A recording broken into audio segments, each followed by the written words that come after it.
We can ignore you? Yes, either ignore me or say something inspirational. Okay, okay, we'll do our best. And anybody who wants to answer the questions can, or you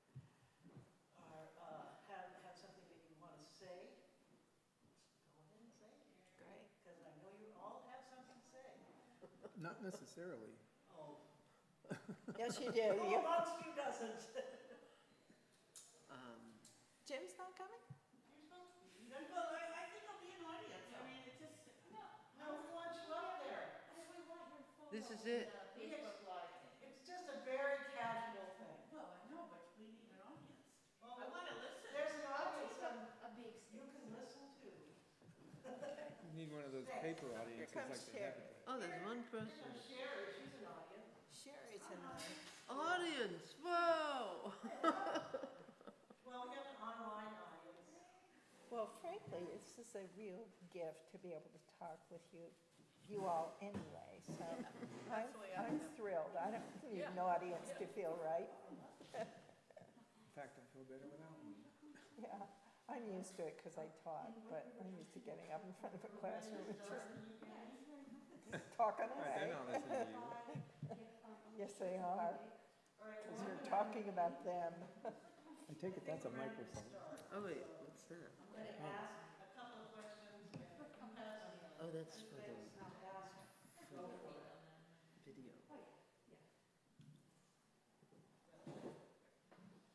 My favorite chairs too. Okay, we better sit up straight. You can't sit up straight in these things. No, they're not designed to sit up straight. So Mary Ellen had a question that I thought I would start with actually. And it was, has any, I think I know the answer to most of you, but did any one of you start becoming an artist at a later age? Have you all done it most of your life? Most of my life. I think it's true of everybody, right? No, Yeah. not for me. Not for you? Not really. I was in my 40s when I went back to college, and I was convinced I was going to be a therapist. So I was studying psychology and all that stuff, and it wasn't going very well. And I had a chance to do some electives, so I signed up. It was Connecticut College, and they had some interesting art classes. So I signed up for one. And this was like my third year, so I was close to graduating. And I walked into that painting class, and I knew that that's where I belonged. Yeah, and one other thing, the thing that really clinched it was one of the professors I had, I think he was Tim O'Donnell. He was a photography teacher. He said something in one of his classes. He said, in the 20th century, because this was around in the 1980s, 1980s, he said, in the 20th century, an artist no longer has to be talented like in the classical sense. And I said, that opened the door because I was never very good at painting figures and stuff. So it just opened the door, and I just took it and never looked back. That was Alex Bottinelli, by the way. So, just to get the conversation started here, I'm going to ask another question that's kind of open. And since this is innovation for over 70s, what does innovation mean to you, and what do you think makes your work innovative, or do you actively even think about that while you're working? I'll start. Okay. Okay, I'll introduce myself. I'm Joan Feyerabend, and I don't think about that. As a matter of fact, I'm a little opposed to the notion that the only good thing is something we haven't seen before. There was a lot of that going on when I was in college, that somehow if you had some traditional leanings, it was unfortunate. And so I sort of, I sort of think of innovation as coming from an individual who is simply one of a kind. And you go into that individual and you put out from there. Okay, that's my answer to that question. I like it. Anybody else have? Ria? I, Ria Blas? yeah, I'm Ria Blas. Yes. I actually never, that was never an issue whether it was innovative. Because, I mean, at my time in art school, it wasn't even, you were not even supposed to exhibit in galleries. That was below your level, you know, that you were trying to sell your stuff. Later on, I thought, and I'm glad, actually, they didn't teach us marketing.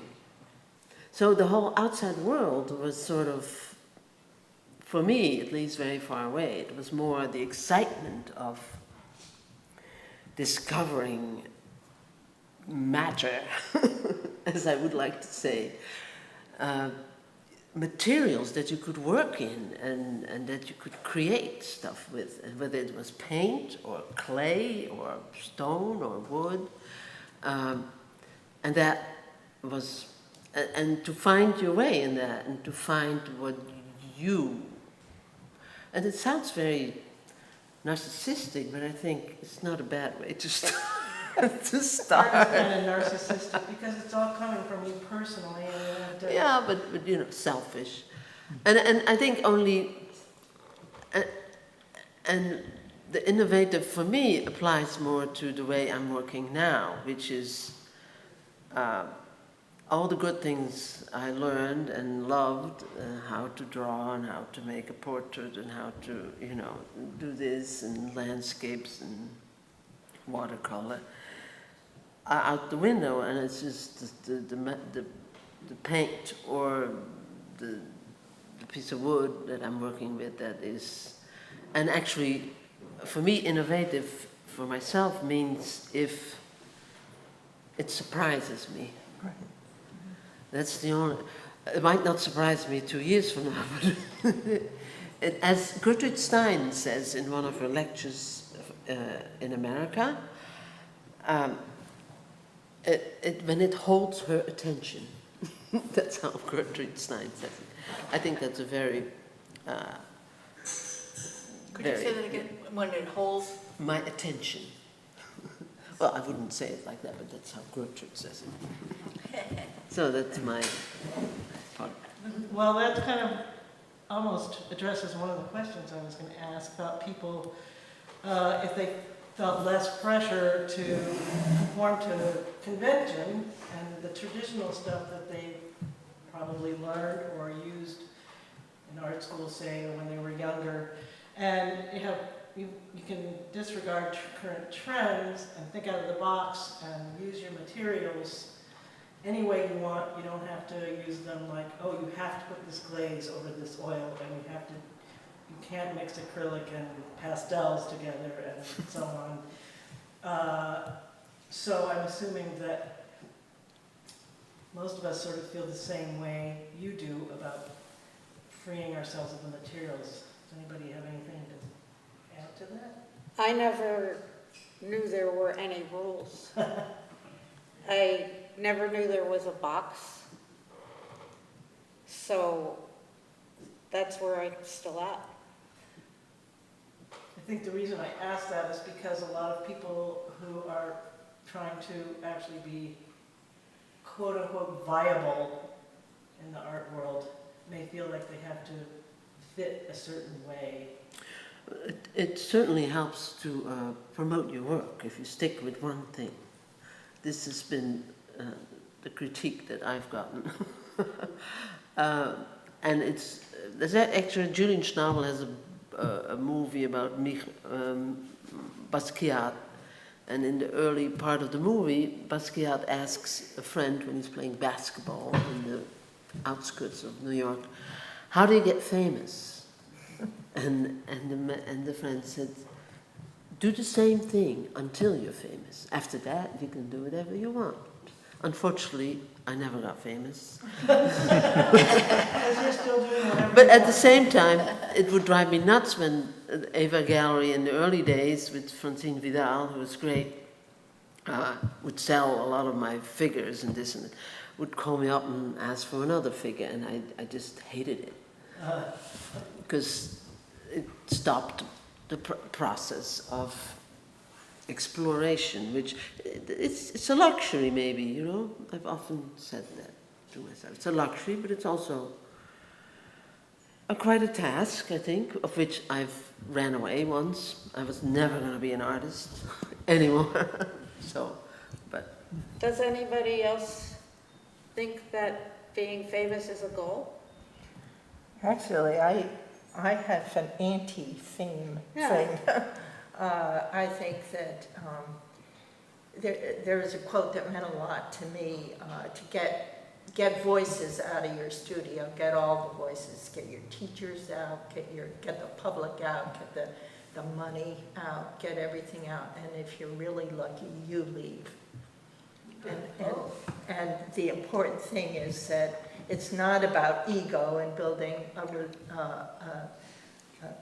reputation or money. It's about the search, what you're talking about, this interesting search that we're all on to find out this connection. It's a connection we're searching for to something greater than ourselves. And we feel it when we search with our materials. We feel that connection, and it expresses itself. Yeah, I would like to say beyond. I don't even know what the heck I'm searching for, but yes. It's something greater than yourself. It's a connection with something. And I've chosen matter instead of words, very clearly, because words are very useful and beautiful, and I'm not saying because we have to have words for things, but it's a different way of... I've almost sometimes felt like a farmer, you know, or a cook mucking around in stuff and see what delicious recipe comes out by accident. I had a question about that too. Can I add something? Oh, sure, absolutely. I feel Shut up, just Fool. obsessed to create something. And I just have to keep doing it. And one of my brothers said, what? How many sculptures are you going to make? I mean, so many. I said, you don't understand anything about an artist, and you just have to keep doing it until you've done enough. I don't know when there's enough. And my kids are, oh, we're so sick of the women. Why don't you do some plates? I'm like, plates? I don't want to do plates. I want to do what I'm doing, and that's create these emotions. Is try to do emotions. Just keep doing it. I don't know. It's obsessing. I always think of it sort of as when you're actually in that zone that you were talking about. It's a form of meditation, basically. And you're you don't want to be interrupted in that zone, which is a hard thing sometimes for a lot of us. I have another question in relationship to what Ria was talking about. And so the question is, what influences your artistic vocabulary the most? For example, music, seeing other art, nature, news, conversations, the materials themselves, or just the act of working? I think we sort of all answered that to a certain degree, but Yeah, the act of working. and what leads you, that just the act of working leads you? Or is there sometimes you get a conversation that inspires you to go in and add something to what you're doing? Or the material says, I'm going here, and you better follow me. That's dangerous. A teacher of mine said always, if you have one beautiful spot on your painting, kill it. There is a problem if you fall in love with something, then you can't. And the rest of Yeah. it. Yeah, then you, yeah. Can anybody explain that to people who don't really understand what that means? Why that becomes a problem? I can explain it for me, I can't explain it for anybody Well, I'm else. trying to explain it for the people here, that's what you Yeah. asked, right? Yes. So let me think. Why is one beautiful But spot? the- Yeah, go ahead. Every piece of art you work, you know, and we're talking basically about, I'm talking about a painting or a sculpture. I have never made conceptual art, which is a different thing, you know, so I'm only talking about that. It's confined to a canvas or a block of, or, you know, even if you assemble to a unity in itself. And even though you might go totally abstract and, like I said, undo everything you've learned, be very hard working on that, there is still a moment that it all fits together. But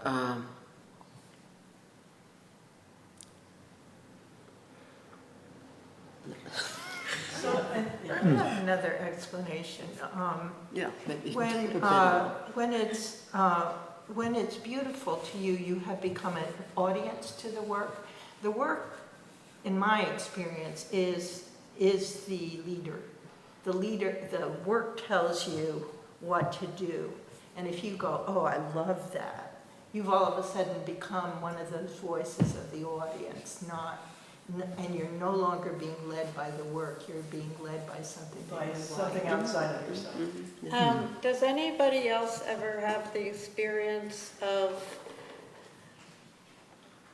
when you get to your studio to start working on a piece that you're in the middle of, that you know what you're going to do? You haven't thought about it. You just know what you're going to do next. And I've had dreams where I've tried different things in the dream and rejected them, and that's how I'm convinced I know what I'm going to do.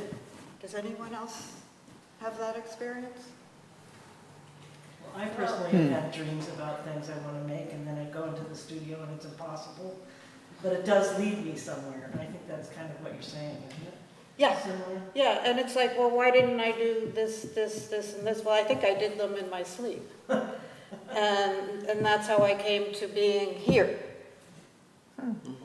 Well, I've had dreams of images, and I can see it clearly when I'm asleep and in my consciousness, but when I wake up and try to like sketch it first or model it in clay, it's almost impossible. Because my brain, it's a different reality when you're imagining it. Yeah. But when I'm working on something, if I have a feeling of what I'm trying to create, that's what leads me in my work. Like if it's an emotion, or if it's a feeling of like power, because I've been working with power, feeling of power, like trying to create that power in a three-dimensional form. And I have a hard time with the expression, because I still really like emotion, and creating that expression of power that's not angry, but I want to have power that's calm and confident. And sometimes people say, oh, I don't know, no, you haven't gotten it yet. That person still looks kind of fierce, and I don't want them to. So I think I'm trying to answer your question that you're talking about. Yeah, yeah.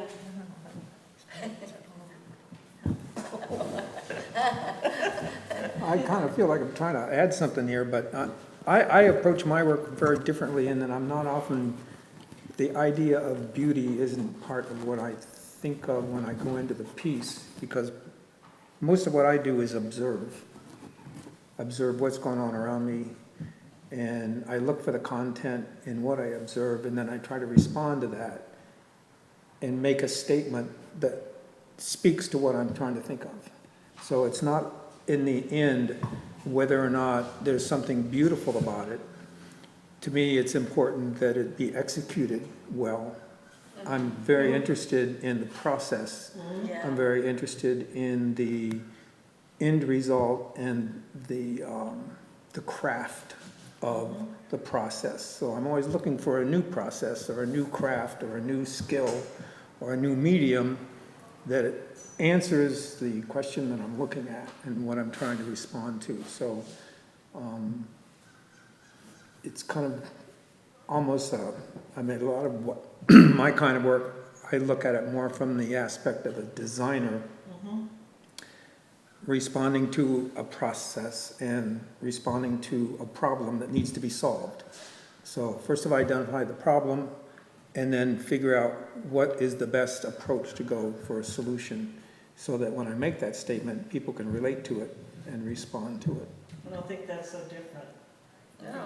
That it's kind of what everyone does, Consistent. maybe not as, I think that everybody does it. I look at all the arts from the same point of view in that I came at it from a very different background. I came at it originally as an advertising designer. That's what they called it when I was studying it. And I didn't know what it was until I got into it. And then I went, whoa, wrong place for me.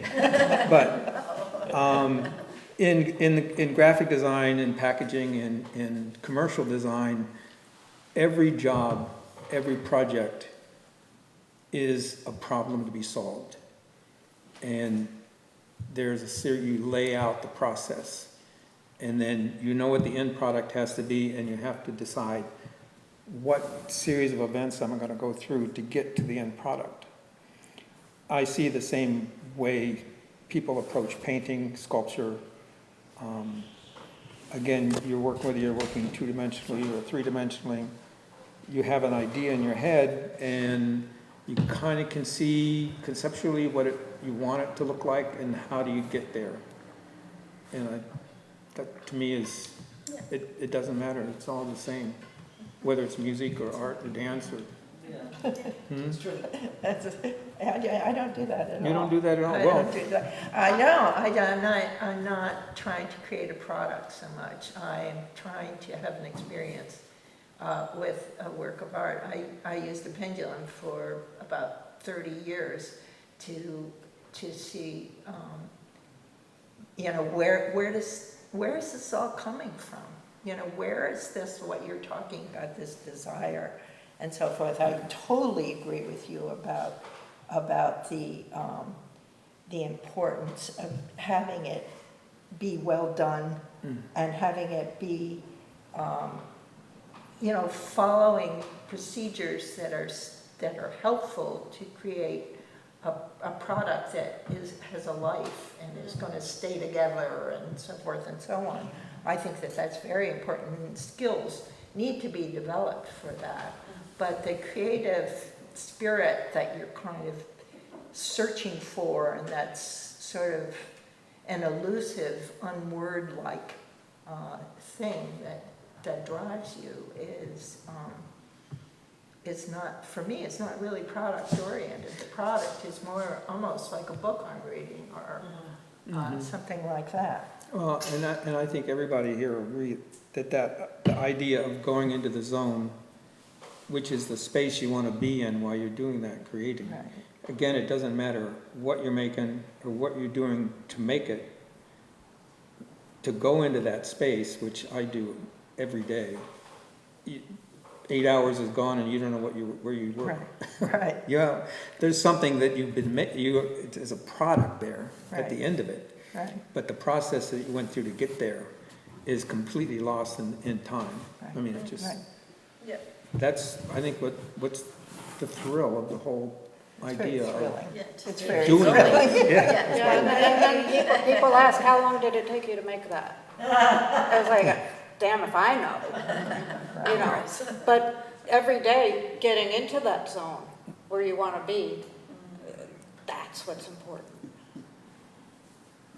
I think knowing that too, as mature human beings, also makes you more involved in what you're doing and less worried about what will happen with it at the end.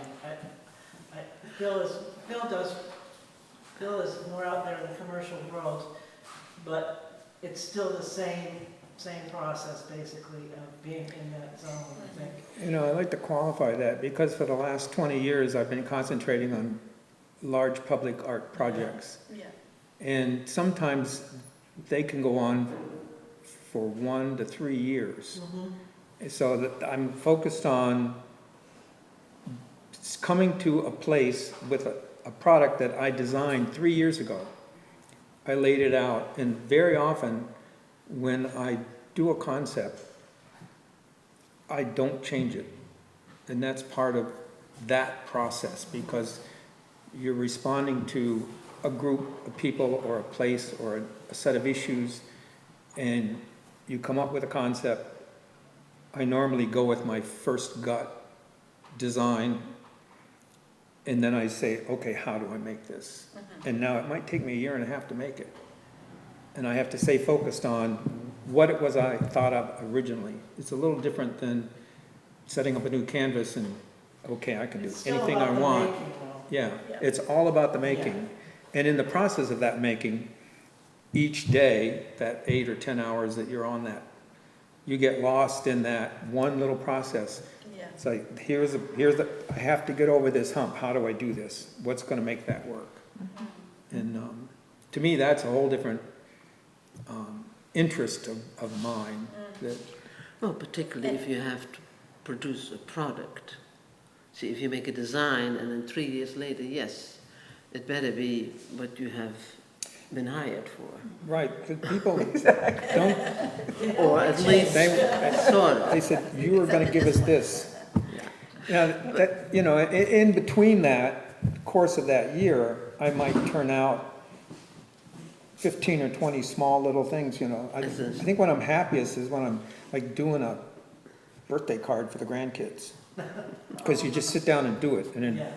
2 Yeah. hours you're done, and it's something you didn't even think about other than you get a concept in your head. And those are the things you really, you live for, but you learn how to get into that space very quickly, and then just let it run. I think one of the things involved here is how you make a living while you're being an artist. Philip makes a living from his art. I didn't. I made a living as a teacher, and it was very formative to my work. Not because I got ideas from my students, but their creative spirits, which were like little things in the air, all over the place, and just wondrous. You know, that's where I came from, and I have a pension. I It would does say make a the Joe. difference. Yes, it does make a difference Yeah. where you started and how you got there, Yeah, and what you're doing so that you can do it. That does make a difference. and I couldn't make a living from my art. I couldn't either. I couldn't. And you come a lot closer than. Anybody here? No. Besides Bill? No, never. I Oh, tried. no, but there's I no couldn't. way I could live on what I take in a year. Some years I spend a lot more. On, Yeah. or not even counting the rent on Main Street. Right. Well, Rita, you do sort of half and half. I've done half and half Yes. of certain years, but yeah. But no, I painted houses endlessly. Yeah. And actually, I love that because you make something beautiful. Yes. It's hard work. And the benefit was that in the winter, I would close shop. So I had, you know, from November till March and April, I had all the time in the world. And I noticed, I mean, Charles Ives, who was an insurance agent, and when his music started to become very popular, and people, well, popular, he never wrote popular music, but became people were interested in it, and he could have made a living of it. He said, no, my work is good for my art, and my art is good for my work. And that was one quote I heard long ago, and I love Ives' music, and I took it along. And I always felt with I taught residents to the Vermont Arts Council, which were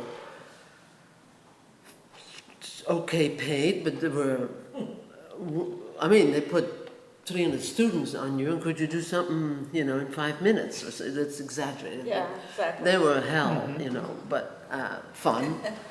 But house spinning, you know, pick up your brush, it's a straightforward job. And as none of my work, the older I got, became straightforward. I mean,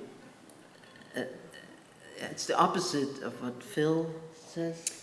Well, you know, I want to qualify that a little bit because I never really made, I mean, I was in the commercial art world in the early 70s as a package designer, and I've been a creative director. I've worked in architectural salvage. I've done a lot of, I even worked as a carpenter for a better part of 30 years to really pay the bills. But all that time, everything that I did, even in those different jobs, I thought of as art. When I'm hammering a building together, to me, that's as much of an art. Oh, sure, yeah. And it taught me skills that I then used in my own work. And for the better part of, you know, most of my career when I was younger, I had a real job. It wasn't full-time, but if I needed to work, I used to, when I got $1,000 in the bank, I worked the rest of the month just doing my art. That paid the bills, okay. Well, you can't do that anymore. So, you know, that's why I started quite a while ago, really pursuing, if you're gonna try to make a living as an artist, well, one of the few ways you can do it is public art. It's very competitive, it's very different than gallery work, and it's still very much more related often to the design field than the fine art field. So Definitely. you have to take all those skills and kind of make them interrelated and work them through the process. Yeah. So it's different, but There's also a lot of communication skills involved in what you do, and I think a lot of, well, speaking for myself and maybe some others, is that my better mode of communication is doing a painting than trying to explain the painting or write a paper to get some money to do the painting. I think that's one of the reasons that when I do my work, that's what I'm doing, is trying to communicate a little better than otherwise. Alex, how have you managed to make a living as an artist? Well, it's been interesting. I still work, which is like, oh my God. But I do. I worked. I'm no longer 40 hours a week, but I work 24 hours a week. So I've got it down. So Monday, Wednesday, and Friday I go to the office, and it's good work. I work for a nonprofit. I feel good about the work I do, but it's a continual struggle. And then Tuesday, Thursday, and the weekends, I'm in my studio. Of course, I have a large family. I think everybody knows how family can get in there. And so it's a day-to-day struggle but I was blessed with, I think because, you know, I always I had a passion for wanting to know what the hell I was supposed to be doing besides raising my kids. I just really wanted to. And then when as I mentioned earlier, realized it was in the art world, I was blessed with a strong commitment. And so you know, even though I started late in life, so I don't know how many years that is, I guess it's 40 years. 40 years that I've been working. So I feel really integrated into my work, even though I've had to have a paying job. Some years, you know, it really depends, like opportunities. I had an opportunity to show at the Kent up in Calais, which is a big group show, but it's so well promoted.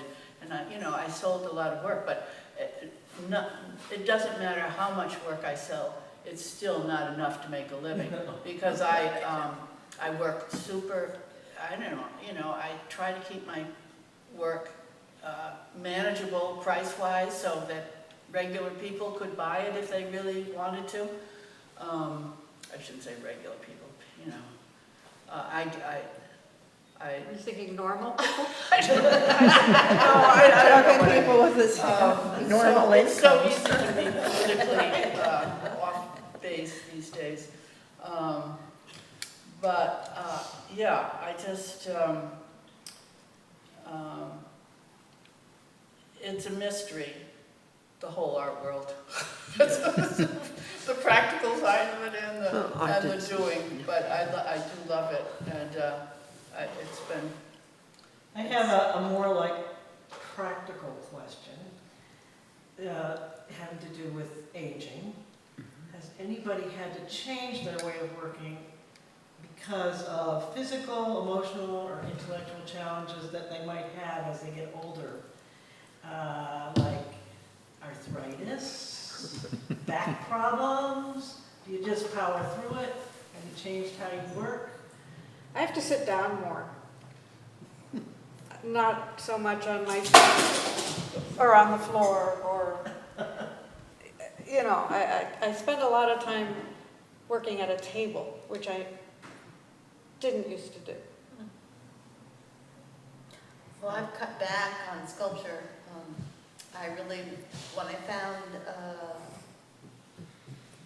When I was teaching, I would do clay a unit, and then we would switch to wire paper mache so I could save my hands that way. Now that I'm retired and I've been working at the Mud Studio, if I was going there 4 days a week, which I was a year ago, my hands were killing me. And my hands can't do this.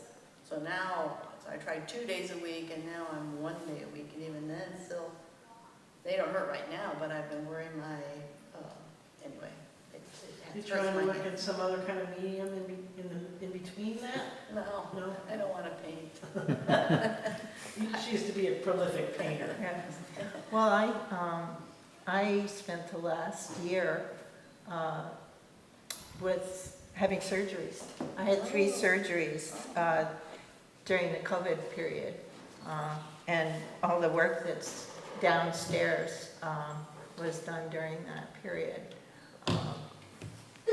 I had hip surgeries, so I was not able to walk for periods of time. I had a failed hip surgery, so I had three hips with only 2 hips on my body, and I so it was a very I don't know whether, of course that's age related. Yes. You of know, course and that is. I think I'm the oldest Yeah, I one think at the that is, table. yes, I think that's allowed. But you know, you do kind of have a physical shelf life Yes. that, Unfortunately, you just I like might have to do something a little different. yeah, Phil, and yours is physically demanding. yeah. Well, I'm starting to cut back on some of the bigger projects, but the hardest part for me anymore is I have 4 different sets of glasses on the workbench, Yeah. you know, because my work is detailed, and then when I really get down to it, I have a magnifying glass that I work with. Yeah. Yeah. And that's the hardest part. I can't see the detail anymore, so that gets a little frustrating. And you get some of those glasses that have a little magnifying glass. I have those. You have Yeah, and you could keep flipping them down for closer and closer work. But I stand at a work table 8 hours a day, every day, and I have for years. And it's not as easy as it was 20 years ago, but Still I'll do it as long as I can. Yeah. just need a lower How about table. that rubber mat thing? I'll make one I of stand those. on the rubber mats all the way around the bench, yeah. I've taken all the precautions, you know, if I need to support my back, I'll wear a back support if it's, but some of the larger, heavier things, it's getting more difficult, Yeah. you know. I have that iron window downstairs that, Oh, yeah. Iron. That's all right. you know, I thought it was wood. that was, there'll come a day when I won't be hauling that around.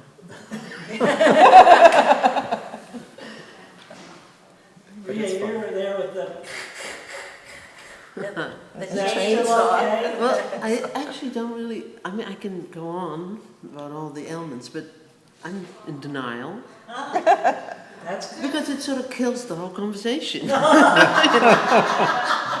we gonna go after Don't this? talk about it. Where are we gonna go after this? Because I think there's more to be said about art, you know, Well, there's why. also, yes, well, I think we were sort of trying to do this in Oh. relationship to the show. Oh, okay, A little okay. bit about us being older, and so that, you know, we can know that we still go on, we're still making beautiful and non-beautiful things. I'm not making huge sculptures, and also when people still offer me this beautiful huge log, it's Oh. 12 right. feet tall and it's 4 feet wide, and you could do 5 feet wide. I said, no, thank you. Yeah, you could just make it smaller. Because I used to have Whittle a it yard, down. a yard full. And I'm doing a lot of music, which I always have liked to do, make music. And it's becoming a real passion. I spend at least 2 hours every day tooting on some instruments. That's wonderful. Well, I have a question that my friend Peggy wanted me to ask, because she was asking me about it, and I thought this is a great group to ask, and it isn't related to aging or anything like that. It's, as a person who isn't an artist and loves to go and see art and go to art shows and meet artists, she wants to know what is the best way to start a conversation with an artist about their work. She says she knows that there's wrong things to ask. I don't And think. yeah, there are the people who never want to hear, so what's this about? We could say. Or how long did it take you? Yes. How long did it take you? What's a good way to start, open a conversation? What was your concept or what inspired you? Anybody else have a good one? Actually, I would Well- like to ask her what she saw. But I would like to ask her a question, because I think there's an art to looking at work, and somebody who's interested in it would have a lot to say. Yeah, And I would want to hear what she had to say. right, I agree with that. I said, well, I think, I would say, I'm- what did you get from it? What, same thing. Anybody else have a? Well, it just makes me think about my intruder, the man who came in screaming at me because he hates what I do. Oh my You God. know, A reaction. it was a reaction. I'm still horrified at my reaction, which was if I had a loaded gun, I would have shot him. I would have, no question. So don't give me the gun, but, no, don't give you the gun, no. it turns out I'm pretty sure this is a person who's been waiting to say what he said in person for at least 4 years. Oh my gosh. And, because I think he's the same person that used to paste notes to my window. Wow. Because he said a lot of the same things. Wow. So watch your aggression. You know, you never know when an artist might kill you. Ew. So did he come into your house, you think? This person barged into your house or came? No, from my the back? studio on Main Street. She's on Uh-huh. Main Street. Well, What's that? Oh, I get a dog. Someone gave me mace. Well, that's good too. But I mean, what am I supposed to do? Walk 25 feet down and rummage around and find the mace? And, I think you a know. dog is a good This is thing. getting a little away from the subject. No, I know, but I mean, that's not how to, I'm just saying that was not how to approach me. No, Out of that all is a bad way the to years approach. I've been approached, Yes, I finally had a reaction. Yeah. over all these years, and I've learned that people see what they want to see, definitely, and you can't tell them, you can't teach them that. So I remember when I did figured stuff, and I made a big Pieta. It was a big painting, and painted that, and somebody saw, who came from South America, bought it and saw the colonel and the oppressive regime in it, and they thought, Virgin with Jesus. Yeah, But you never know. so Yeah, Um, you can't. the one, so I don't want to be, because it sounds like a snobistic if you say, well, you get it or you don't. But it's like you like it or you don't. Yeah. And you should be, people get, the worst comment is it's interesting. People, I always say, if you go to a museum or a gallery, pick out what hits you. What I liked when I started art, in art school, I remember they had a beautiful cases with, and I loved it. By the time I was in my 4th year, I didn't like it anymore. I didn't think it was that great. So it's a simple, it's also a learning process, some of it. And everybody has, so you can't immediately just, I'm not at all surprised when people don't understand some of my paintings or some of my sculptures, because they're, the sculptures actually are more understandable, but the paintings are not. So, yeah, I let it, I don't think people, I wish people would be very, just say what they thought, and not beat around the bush and start asking what I was thinking of, because most of the time I really don't know what I was thinking of. And what I wanted to express, because even that, in my early years, yes, I wanted to Donatello, you know, I wanted all these Michelangelo, all that stuff, and expression, you know, the whole expressionist movement, and but I think that's sort of the benefit of old age, that I muck around, that's how I call it. But it's in sculpture and painting, and it's a luxury, as I said before. And with sculpture too, I'm actually taking a lot of old stuff out of the studio, reworking it, paintings, reworking it. So that sort of comes back also to the first question I have. Do you feel less pressure and more ability to just say, well, you know, it is what it is, and I'm doing what I'm doing, and, you know, I don't feel like I need to explain myself anymore? Or if you have never felt that way. Never felt that way. I think probably most of you haven't. No. But you do get asked those, you know, those kind of questions, is like, what is it about, and why are you doing it? I want to get back to Peggy for a minute. Okay, good. One of the things that I think is unfortunate is the gallery setting for looking at art. You go in, and it's usually an opening, and there's wine and dip and people. And if you want to go over and study something that somebody's done, somebody comes over because you're there alone and starts talking to you, that person has more presence, more, you know, engaging presence than something still on the wall or sitting there on the floor. So, and usually people don't come back to an art show after the opening because they've been, you know? So they haven't really seen the art. I think the best way to see art is to live with it. I have some of Ria's sculptures that I bought years ago, and I have them outside because they're outside sculptures, and I live with them, and they have many different meanings over the years, and where I put them and how I arrange them and what they do. And I think people do that when they engage with the art that they live with. They have a relationship with art, which is an artistic expression in and of itself. Yeah, it's not about buying, it's a personal relationship almost. When somebody buys something from you, I'm always very happy that they, That they found something valuable in you. that I made something that I think is valuable, and that they actually too think it's valuable. So that's the relationship. And I've heard a friend of mine say, well, you really like the people that buy your stuff, right? I said, no. And then I thought, yeah, it's hard to separate that.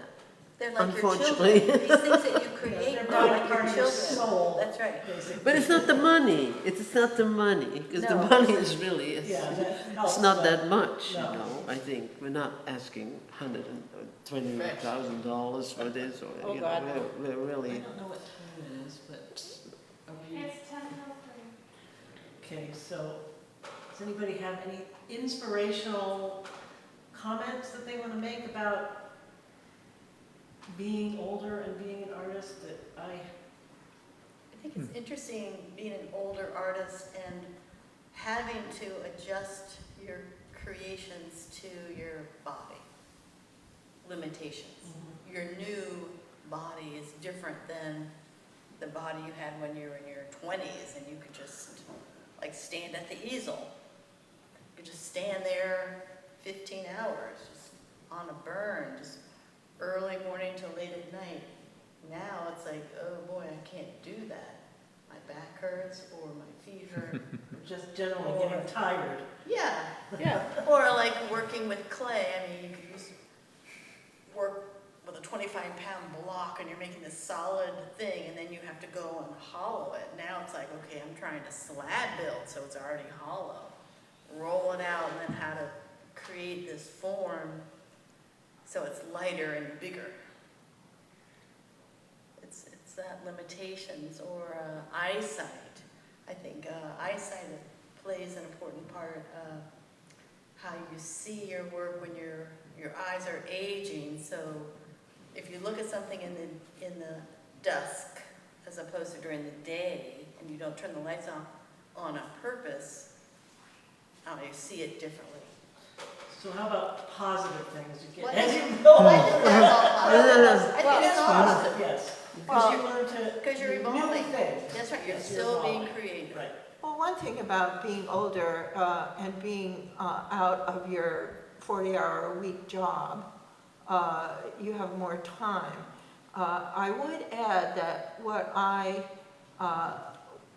lost in that was not a physical ailment or an inability to do the work, but what I lost was an engagement on a social level with almost a service to humanity as a teacher. I miss that, but I really like having more time because I had to fit art into the scenes of my life when I was working as a teacher and raising children as a woman alone. But that was a lot of hours, and I still worked, but a little bit of time. Yeah. Rachel, you had something. Yeah, I was going to say, in the last year, now I've already said that I sit at a table to paint. In the last year, several times, I was sitting and painting and fell asleep while I was painting. I swear. And the reason I knew is that the second I fell asleep, the brush would, you did the right thing then. and You made the right I left touch. those marks, of course. See? But it happened again, it hadn't happened since last winter, and then it happened again the other day. And it's like, darn, here I go again. Here we go. Has anyone ever fallen asleep while working? No. No, not at all. I mean, I was I know I was sleeping because I had no control anymore of the brush, and I had a splotch, you know. No. Well, I have to say that I feel like I'm in the luckiest place I could possibly be. You know, I'm producing some of the best work I've ever made, and I have the skills and the confidence of 50 years behind me that make it viable, and I wouldn't want it any other way. Yeah, I think that's Yeah. a good truth Yeah. for everybody. Good answer. And I, Except for the ibuprofen at 5 o'clock. But only 2. So I just have one comment from Judith Lerner, who's I not wanted to here, say who's in something. the show, who you can Okay. just let me just say this. She said, her comment was, she said, age is just a number. Whenever anyone asks, are you still painting? I reply, are you still breathing? Exactly. Can all relate to that one. Yeah, I used to say to that question, you know, are you still painting? Well, my mother's still knitting socks, so why shouldn't I be painting?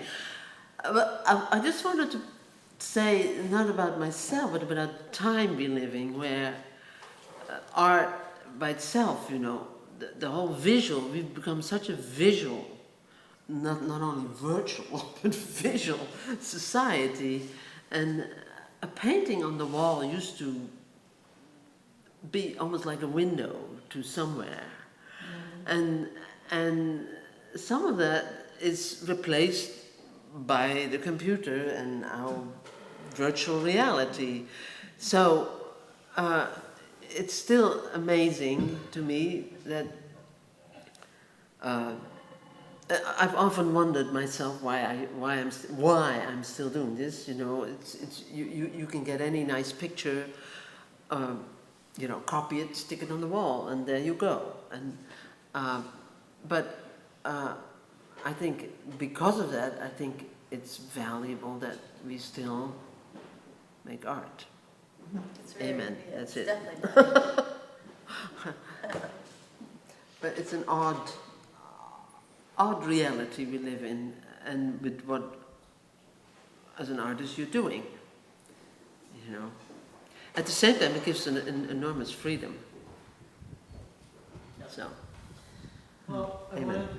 wanted to thank Mary, Ellen, and Seth, and Rebby, yes, Rebby especially, for putting together a lot of the stuff of this show, and Kirsten. thank you for you artists for being part of it, and thanks for coming today.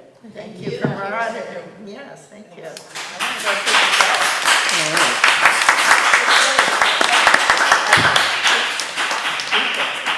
Do we have any questions online, or are we? Not yet, I'll ask them again. Okay, Did you show the movie? not yet, it's downstairs. Oh, good. We can go I didn't know if it was downstairs. what that was for. Oh, it is gonna show here? Okay. Better ask Rebby for sure, because Oh, from there. Yeah, Oh, and big. if people are interested, or downstairs would be another place to see it, but You can have mine, I if haven't people are touched it. online, I think it's gonna come up right away, but we're gonna take a little break so people can get up and move, and, then Seth is gonna bring the screen down, so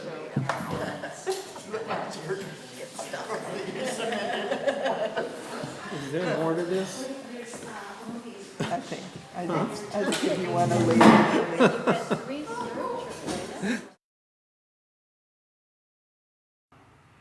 I didn't become an artist, I was born one. I became an activist in my teens. In 2016, I combined the two, and now I'm an artivist. My mother always told me I was born with a crayon in my hand, and that from the earliest age, she could sit me down somewhere with a crayon and a piece of paper and I would never move. When other kids were playing with dolls, I was making things with Play-Doh. That's the way I understand the world. I mean, my earliest recollections of seeing a pattern on a blue wall, and what I came later to learn from my mother was my nursery before I was 3. I have lived in Vermont since 1965. I came from New York City, where I went to college, Pratt Institute. I have been painting my whole life. Since kindergarten. I have framed kindergarten pictures hanging on my studio right now. So I've always been doing this.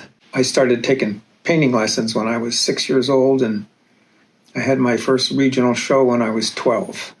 I'm originally from the Netherlands, and I have been an artist, I guess, most of my life. next to many other things, but that was what I was drawn to. I started doing watercolors on trips in my 20s, but I didn't really start in earnest until I came to Vermont in 1968 and took a teaching job and stopped commuting, and that allowed more time to do art that was kind of bubbling up before that. So I guess, 1968 was really when I started in earnest. When I moved to Vermont, that's when I started being a professional painter. I remember in elementary school, my art teacher talking to my mother about me and my images, and it's just been a part of me for my whole life. And then I can remember as a very, very, very young child and looking up at trees that were going overhead, and I'm assuming I was in a stroller or something, and just the shapes going by me. I was maybe 5 years old when she bought me a set of oil paints.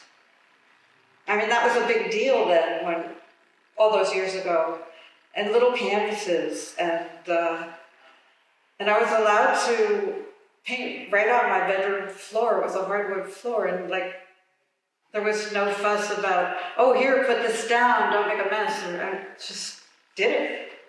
And I distinctly remember when I was a really little child at a shoe store that my mother got my shoes, they had a drawing contest, coloring, and I won. It was in the window, and I can't remember what I won, but that's from a long time ago. I really think it was a birthright. I'm a potter for almost 60 years. My main form of work is collage painting. Sculpture. Then out of sculpture grew puppets, because they were living sculptures. And I've always painted next to it. I have always sort of exercised my skills by drawing from life. I've always kept up a sketchbook so that I draw from my imagination every day. And so I had all of these things that I do. So my work is quite varied. If you look at it across the board, there are portraits that look like people, and there are paintings that look like they're some geometry exercise and space, So that's basically, what I do. I feel just as comfortable with watercolors as I do with a piece of aluminum. I mean, they're all the same thing. I encourage people to reach out and learn as much as they can. That's what makes art interesting. The more skills you have, the more ability you have to express yourself through different mediums, because not everything can be expressed in glass or pencil or pen or ink or stone or iron or whatever. So I'm always looking for something new. It just makes it more interesting. I've spent the last 10 years changing from a production potter who did high-fire porcelain to being a hand builder who does electric firing. And that whole 10 years I spent sort of going on this journey to here, so. I have a ground before me, whether it's a piece of paper or a canvas, and I'm looking at the world. And I'm beginning to lay the pencil or the brush or the pen onto the ground and to understand that shape. There are times, and it doesn't happen all the time, but there are times when I put the pencil to the ground and I begin to draw, and I feel that in some ineffable way, I'm reaching into space and touching that which I'm drawing. And that distance between the experience of I and the experience of thou, of the other, breaks down. And that paper or that canvas is the boundary between my experience as a person, as an artist, and the world that I'm trying to understand. You know, when you're making art, you're in a different space and time frame. And for me, it's just, I'd rather be there than dealing with what's going on around me. Well, we just have this human urge to do it. I can't really explain it. But you go way back to the cave paintings. Why did they do it? It's not like they had a lot of spare time. And yet they created this art. And it's been just an unbroken chain since then.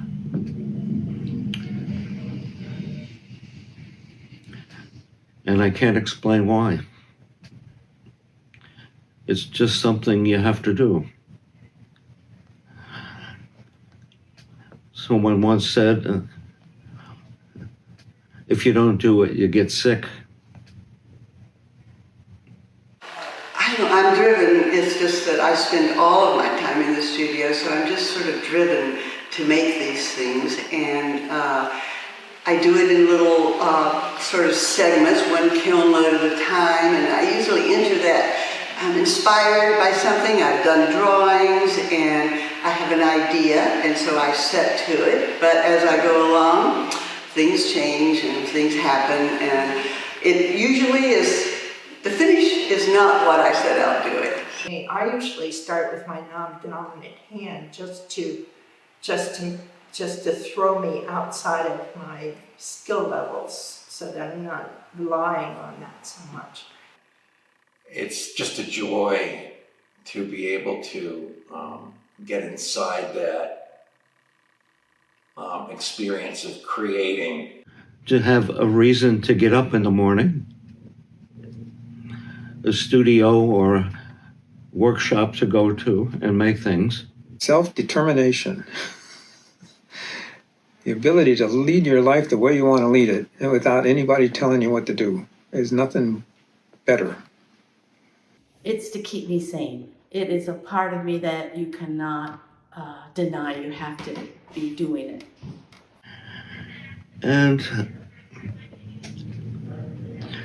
it could supply a little sense of adventure, breaking out into new areas that I haven't explored before.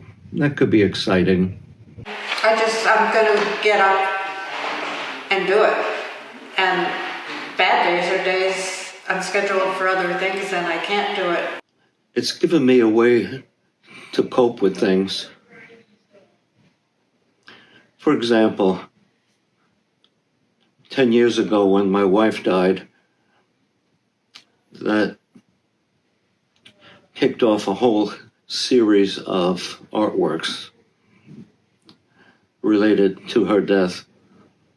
Some very angry sculptures that smashed and destroyed things. But also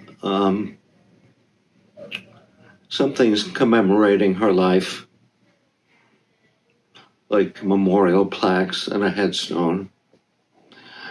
And that helped me get through that period. It's part of my philosophy that the best way to look at something is to live with it. And if I want my paintings to have any life, they have to be looked at, but not by me. I already looked at them a lot, but by other people who bring their artistic sentiments to it. And that's very important, I think, what people see and how they interpret art that they live with. That would be a picture of my late wife at Montauk Point on the beach. And she's barefoot in shorts and holding a parasol. That would be my favorite. I have it hanging in my bedroom where I see it every day. My own personal work is pretty much centered around political and social commentary with a kind of a cartoon style that I've developed over the years. So inspiration comes from current events. What inspires me is memory. My own personal memory, but art history memory. The history that I experienced growing up, being born in 1942, I find that things that have happened during my lifetime, especially my younger years up to around 20, became iconic images that I love to work with. So you'll see a lot of my work is representative of history that's occurred during my lifetime. Inspiration changes over time as we get older, but basically, as an artist, I think, which I had to call myself finally, even though I resented it, as an artist, I feel we are insatiable.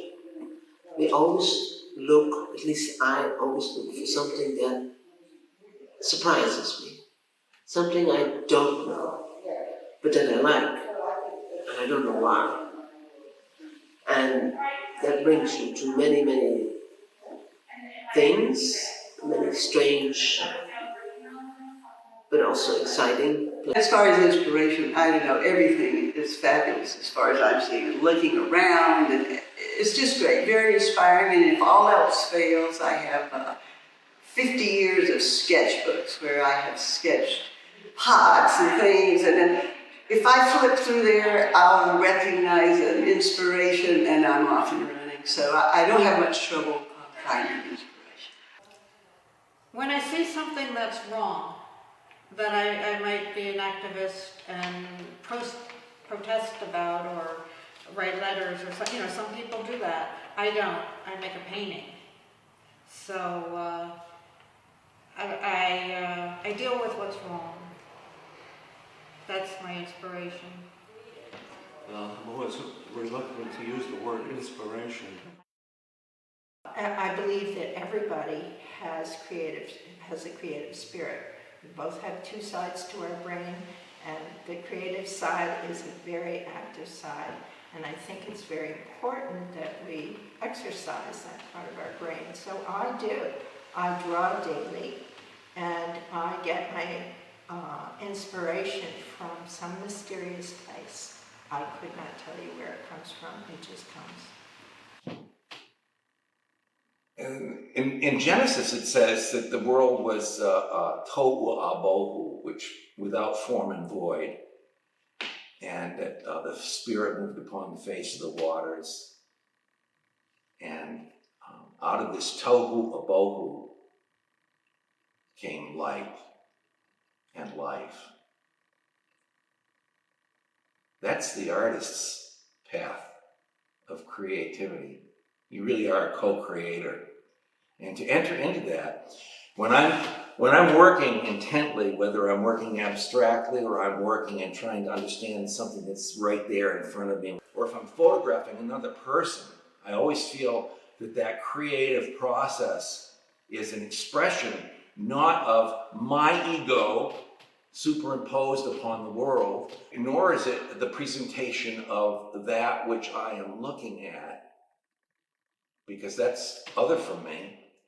But the mystery of art is always finding itself emerging on the boundary between the artist and the world, or the abstract, the concept that the artist is working with. And that's the definition of mystery. I love being in Randolph. I love being on Main Street. People I've never met before will come in and sit down at the table I'm working at and take out their work and start working on it. Now that's really nice. Moving into the storefront was what changed the whole deal for me. I once had a dream about it, probably at least 25, 30 years ago, that I was working on Main Street, but not where I am. I was working where the Northfield Bank is, on that corner, and those big windows there. And kind of, I was the window display. And then when Randolph collapsed and emptied out a few years ago, and this whole Main Street was dark, and John came to me and said, I thought of something we could do that would brighten Main Street. We can rent a place, and you can hang your art in there like a gallery, and we can leave the lights on 24 hours a day. And that's how I got there. It wasn't about working there. It took me 2 years to finally move down and work in there. So it's like a dream come true. A theme. The common thread is that I'm anxious for my ego to take a hike when I'm in the studio. I find that judgment is very dangerous for my work. It was very hard for me when I was first starting out to get rid of the teachers' voices, the public voices, the market voices. So I worked very hard to get those influences out of my studio. And then I realized I had to leave too, on some level. That's when I started dazzing. I started using a pendulum to direct my actions on the canvas. And then ultimately the pendulum said it wouldn't work with me anymore, so I had to be on my own. Well, it goes back to that social and political commentary. I mean, I'm very interested in current events and very interested in what's going on in the world and very interested in politics and social issues. And so I'm constantly in my mind when I'm listening and following the news, creating images based on what I hear. They just kind of spring out of the conversation. It's like cathartic reaction to what's going around in the news, and it's my way of dealing with it. As an artist, I just really had to do something without being arrogant. I had to find a humility, a road in which I could address these issues that are very meaningful to me. And the Reparation series is my first, I would say, successful step in that direction. The condition of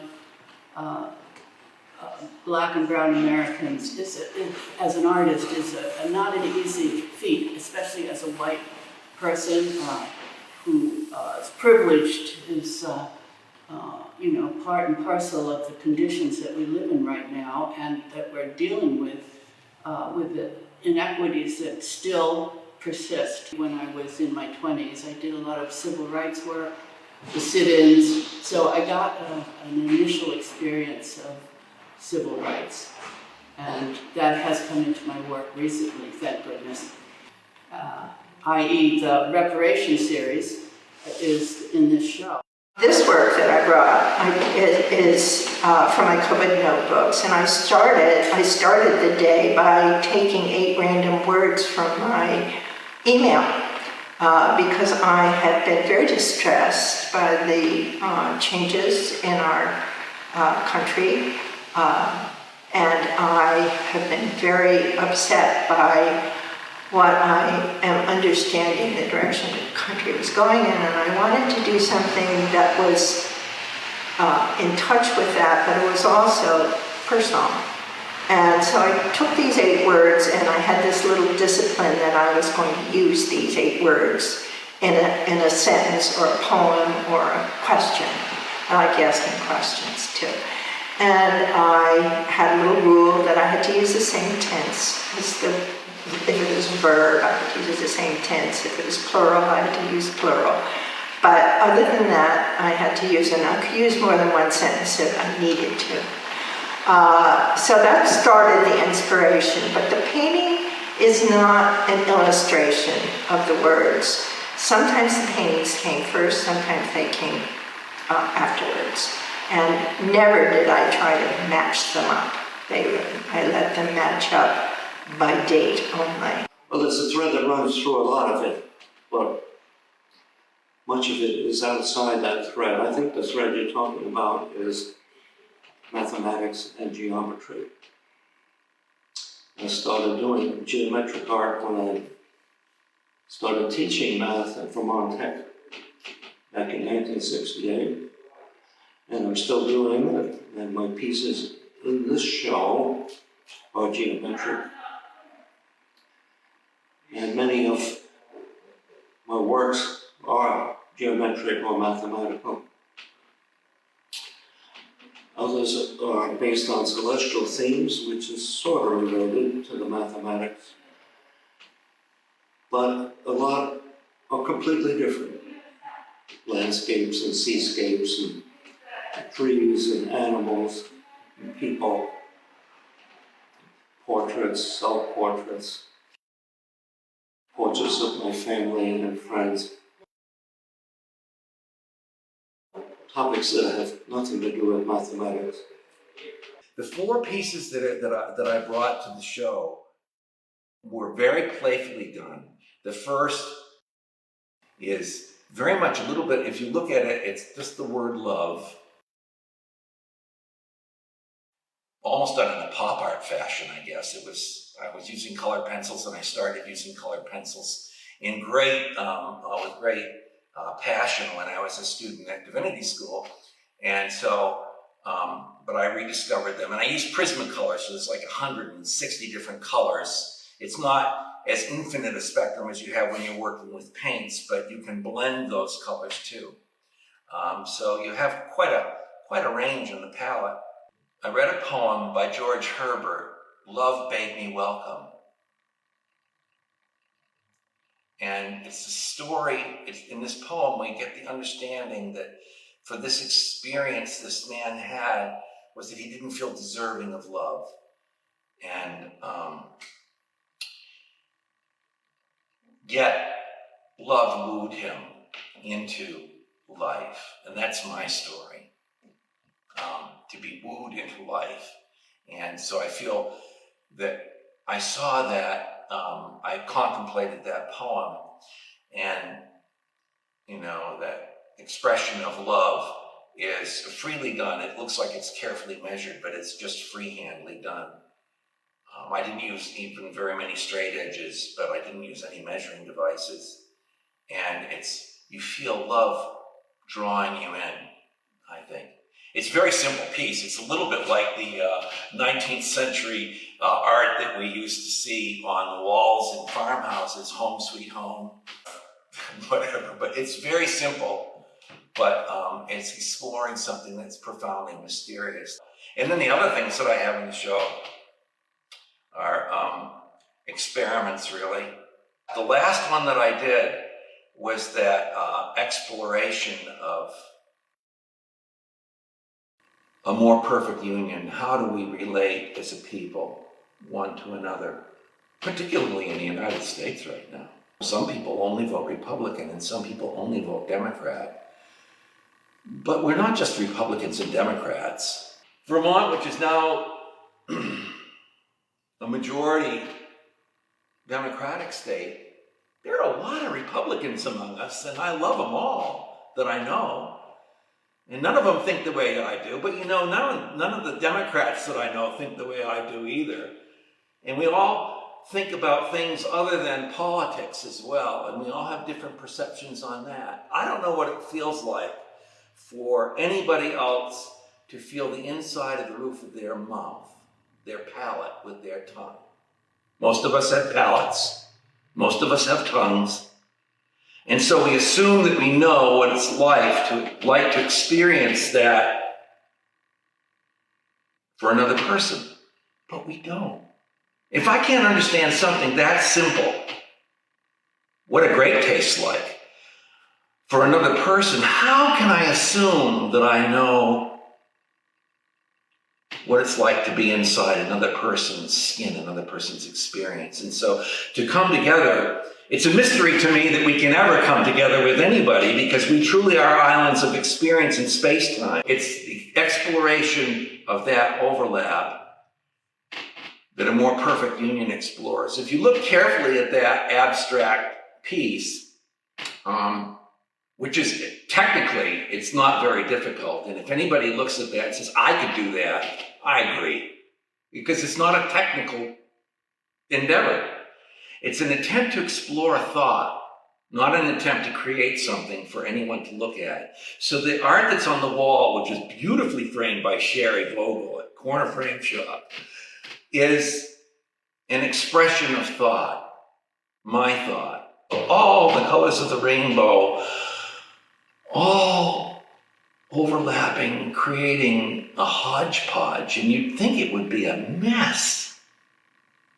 But when I was done with it, I looked at it and I thought, you know, it's not a mess. There's a beauty there that emerges in the chance interaction. And it's, for me, a visual incarnation of the mystery of American society.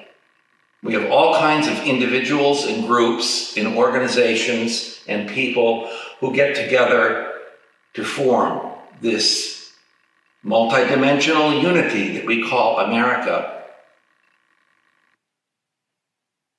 And anybody who says they know what's right, what's absolutely right in this grand experiment that we're about, is either a liar or a fool. But I'd like to think they could still be my friend. I've done 3 kiln modes, collecting some work for the show. But as usual, each kiln mode I'm quite happy, and then I do another, I'm not quite happy. And today, the bell rang, I unloaded it, and I had to deliver them. And it was really wonderful. It was like it was better than I hoped it would be at the time I started it. So There's definitely a thread through my work. For my whole life, I focus on the human figure, working with emotions, trying to create emotions that will come up into the viewer. My particular pieces that I put in this show, that certain age of your life where your body is just perfect, and I'm working with emotions of passion, maybe, something like that. You know, I have one piece out here that's really exciting for me because I've been working on it for 20 years, and that kind of puts it into context. I have a glass window out there that is a collection of pieces of glass that some of them are over 150 years old. I've been collecting it for 45 years. I had a great uncle who collected it in the 20s and 30s, doing the same thing I'm doing, stained glass restoration.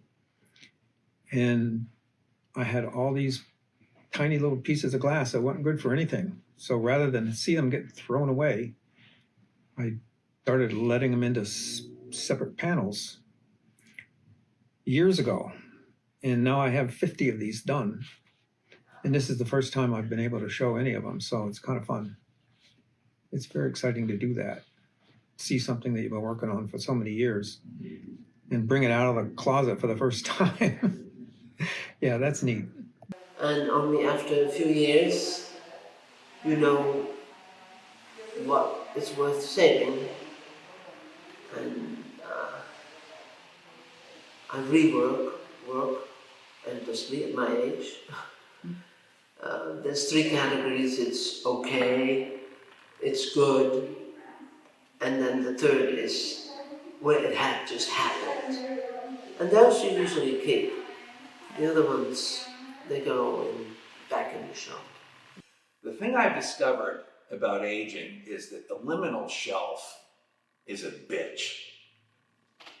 And the liminal shelf is that point when you're approaching the dark hole, the black hole in space, or when you're approaching the edge of a waterfall, which is easier to understand, and you realize that you are suddenly in the vortex of the waterfall. And you may not have gone over the edge, but you are already falling. Even though you're still going along in the river, you're already falling because you can't get out. And I do believe that the poet who says, Go not gentle into that good night, but rage, rage against the dying of the light. I agree with that. And so I'll fight as hard as I can. But my fight is not to get out of the vortex. My fight is to understand as much of the blessed mystery as I can before I'm absorbed by it. I'm looking forward to using art again to help me get through the aging process.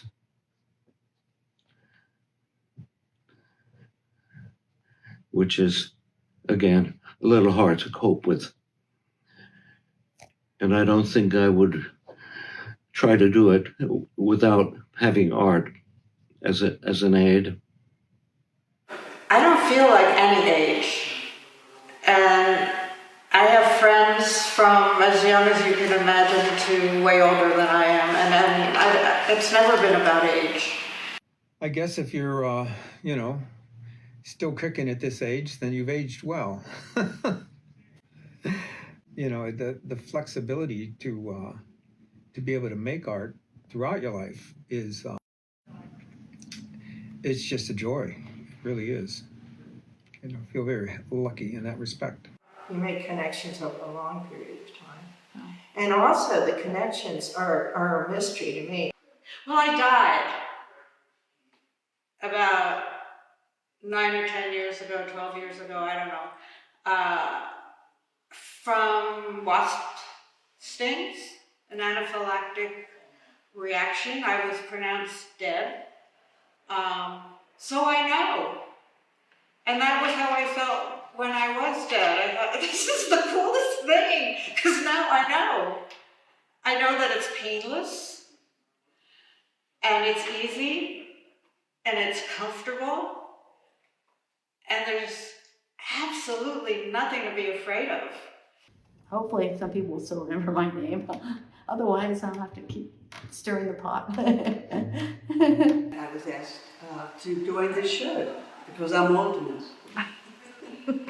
Just keep on doing it, because you're never going to run out of ideas. You're never going to stop developing your voice. We're like, all of us, like motes of dust raised from the floor of a barn for a brief time, floating in the grand cathedral-like space of the barn. And someone walks into the barn and from another realm. They're not a mote of dust, they're probably a higher dimensional being, but they walk into the barn and they see a shaft of light coming from a space way high up in the barn, down through the clear story of the barn to the floor. And the only reason why you can see that shaft of light is because of all the dust that's in the air, the motes of dust that are reflecting and refracting and celebrating and discovering that light among each other. That's what we do. I'm reflecting with my art. And that's what I think everybody's doing. But there comes a time when we fall back to the floor. The dust falls back to the floor and we will return from whence we came. But for a brief time, boy, what a kick to be here, to be able to look at, Phil Gaudenschwager's work and to see Reishi's work again and Paul Kalter's work. It's so wonderful to be here and to be able to celebrate life. That's what you'll see here. A whole lot of people who are ageless in my eyes, just young kids playing with materials in their own unique and wonderful and mysterious way.